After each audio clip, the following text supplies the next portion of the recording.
L'ingérence étrangère et la manipulation de l'information fait l'objet d'une table ronde ouverte ce mercredi 18 octobre par le ministre de la Communication et Médias, Patrick Mouyaya.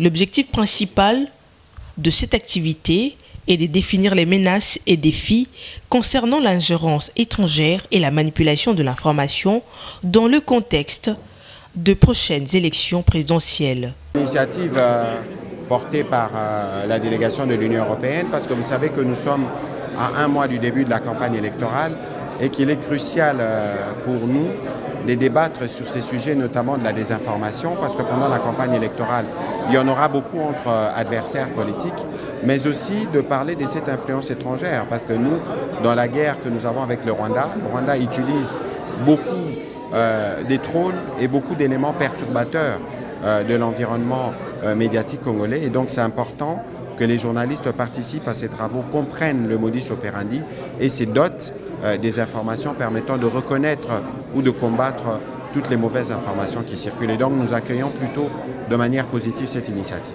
C'est une activité de l'Union européenne en faveur des journalistes pendant cette période préélectorale. Pour sa part, Mathilda Chedwin, chargée d'affaires de l'Union européenne, a expliqué l'importance de la tenue de cette formation. Pour l'Union européenne, en général, ces questions-là de la désinformation et de la manipulation de l'information est une priorité partout dans le monde. On voit comment ça impacte nos sociétés en Europe, mais aussi ailleurs.